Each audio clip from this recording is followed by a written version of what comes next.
Welcome to Dating 101 for Vietnam. I'm going to go over 4 main subjects that you should be aware of when it comes to dating in Vietnam. These are going to be focused strongly around the culture and the mindset of what people think out here. So with that being said, we have to get to the biggest one that most foreigners ignore, skip, or run into, and that's meet the parents. Now, when it comes to dating in Vietnam, you're going to have to meet the parents. The reason for this is they dictate the entire relationship. If you decide to get married, you need approval, and they're pretty much going to run the show. Understand what they expect out of you and what they expect out of their daughter. And when you do go meet the parents, understand some of the basic cultures. And this can just be local customs that are within their hometown, such as bringing some wine for the father or bringing a box of cigarettes. And I know that sounds weird, but that's kind of what it is. If it's going to be like a family meeting where it's food, bring some type of food. If you're going to like a family event where the sister's getting married, bring lucky money. So understand the culture of this family. Not every Vietnamese parent follows the same concept. So make sure you understand what they do. And you get this just from asking the girl, hey, what does your family expect when we show up? Should I do something? What if I was a Vietnamese dude? What would they expect from him? And then do that stuff. And when you do meet the family, start adapting to them. Do not go to these families, let's say you go to the hometown, and start telling them how to act. These are things that I actually do with my friends, and it leads to a lot of issues. You know, I go out, I meet my friends' families, stuff like that, and they're just, eating like that, feet on tables, throwing trash all over the place. And I'm kind of like, hey, can we not do that? And it leads to confusion because that's just the way of life for a lot of people out here. So don't try to conform the parents or the daughter rather into your mindset, because if it's not normal here, it's going to be a battle and it's not one that you're going to win. And the last one is about fitting in. In Vietnam, everybody kind of knows this if you've lived out here for long term. You will never be part of the people. You will never be Vietnamese per se. And an example of this is if a Vietnamese moves to America, becomes nationalized in America, learns the language, learns the culture, does everything like that, they don't really call them anything but an American. When it comes to Vietnam, you can live here for 20 years, be married for those 20 years, know how to use chopsticks, speak the language fluently. I've actually worked with people in the government that were foreigners married out here for 30 or 40 years. And the moment they pick up chopsticks and start eating, when we go out to a company meeting, everyone looks at them like, wow, you can use chopsticks? Understand you're not going to fit in fully. Don't try to force it. So hopefully that makes sense when it comes to the parents and kind of what to expect on day one with them. This is something that most foreigners avoid or don't understand. Every person I know in Vietnam, and this is probably like 25, 30 of them, that married Vietnamese women and divorced, about 90% of them divorced because of the parents' involvement, where it was just too much stress, too much involvement on their end. And later on in the video, we're going to kind of talk about the idea that you're not marrying the girl, you're marrying the family. But before we get there, let's get to number 2.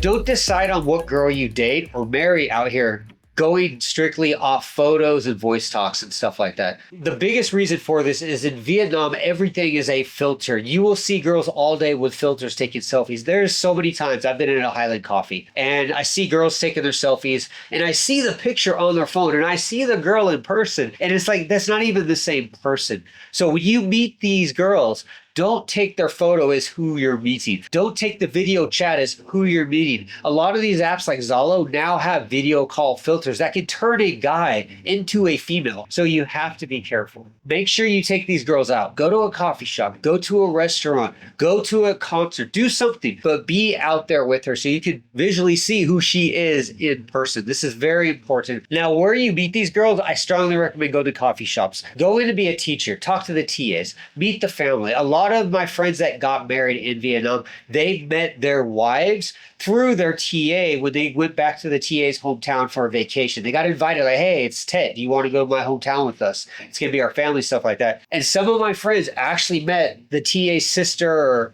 aunt or something like that, and they ended up getting married. So try to restrict the whole online dating. It is a great way to meet a bunch of people at home without really leaving and seeing what's out there. But if you do go that route, definitely make sure you meet them in person. Go to coffee shops, go to a restaurant, whatever you have to do. Don't go to movie theaters. Don't do stuff like that at night. You want to see who they are. And the reason I say that is a lot of these Tinder profiles, these online profiles are starting to become scams. You're starting to see girls say, oh, I'm 24, using all these filters.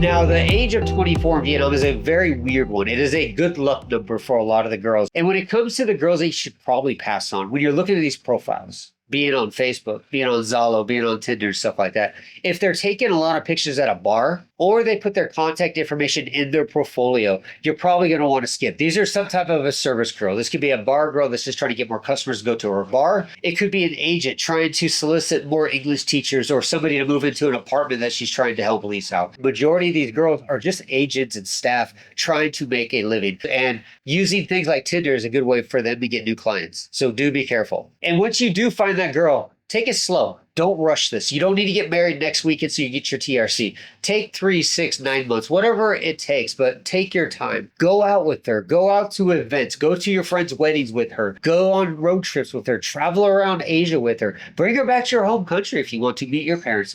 Whatever you have to do, take your time so you can understand who she is, what she really looks like, what her intent is, and what her parents expect out of this whole situation. One thing about Vietnam, and a lot of people don't like to hear this, but a lot of marriages and relationships in Vietnam are transaction-based. They're not like the West where it's a love thing. Love at first sight doesn't truly exist in places like Vietnam. So make sure she's actually 24, if that's what the profile says. Make sure she looks exactly how you think she should look from the pictures, and make sure you understand what the parents' intent on this and who she is as a normal everyday person in everyday life. But don't rush this. You will lose at the end. I've seen it so many times.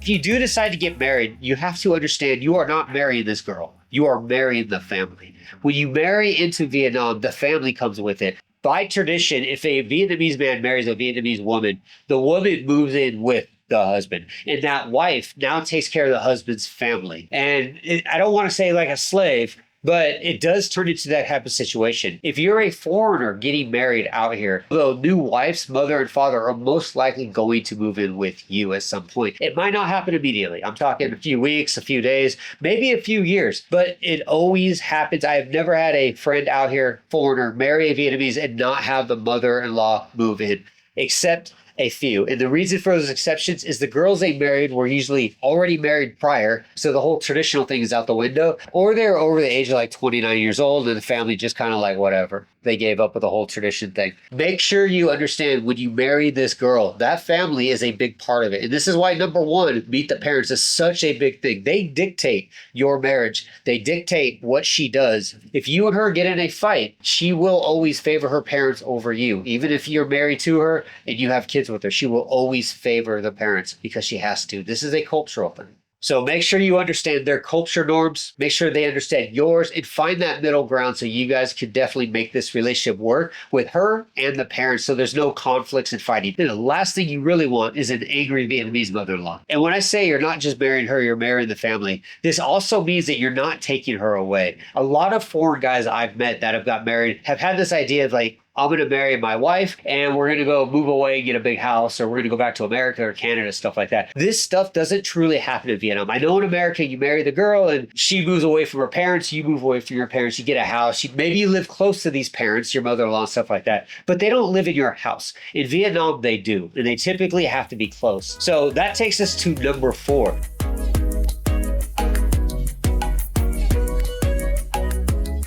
Does this new Vietnamese wife want to actually leave and go back to your country? Now, the short answer to this is no. Most of the time, Vietnamese girls that are from the age of 18 to about 26, 27 years old don't want to leave Vietnam. And the reason for this is Vietnam is all they know. This is where they went to school. This is where their friends are. This is where their family is. This is where everything is. So if you guys pack up and leave and go to America or Australia, the family's left behind. You're destroying the family. You're destroying the cultural rules, and you're just breaking things apart. For the girls that do actually want to leave and go, let's say abroad, they're going to be older, for one, and the family's not so connected to them as they used to be when they were younger. Or two, the family expects you to bring them with you. This is something I saw so much when it came to Vung Tao, when my South African friends would marry Vietnamese, and pretty much the girl wanted to have them sign the paperwork so they could get a South African passport, and they wanted to start moving the family abroad. So This really depends. And again, step one, meet the parents, meet the family. You have to understand what they want out of this. And you could just ask up front, how do you feel about living in Canada? And she's going to pretty much say, well, I don't want to. My family's here. Or she's going to say, my mother's been talking about that. There you go. And then you'll have your answer. So make sure you understand that. But in general, most Vietnamese women do not want to leave once they get married to you. This is home. There is no other part of the world except Vietnam. And when it does come to marrying her,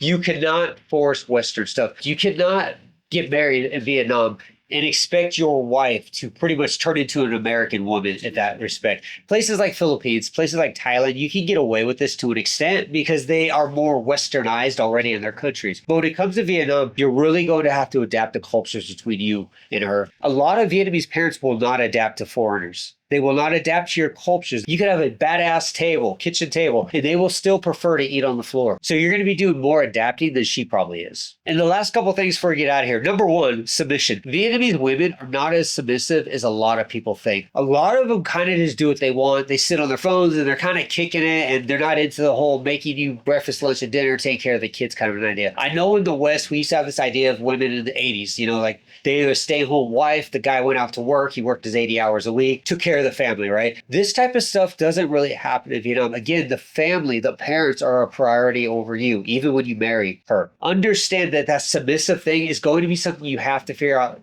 if it's going to be a thing on the first few weeks that you meet her. And this is step one. Get to know her, get to know the family. Submission in Southeast Asia, especially Vietnam, is not what most foreigners think it is. And this goes for being family orientated too. Family orientated in Vietnam means that your mother lives with you year round and they're constantly with you. They're constantly at the house and they're pretty much constantly part of your life day after day. So understand the family orientated idea of Vietnam is not what Western people think. The words might be the same, but the definition is extremely different.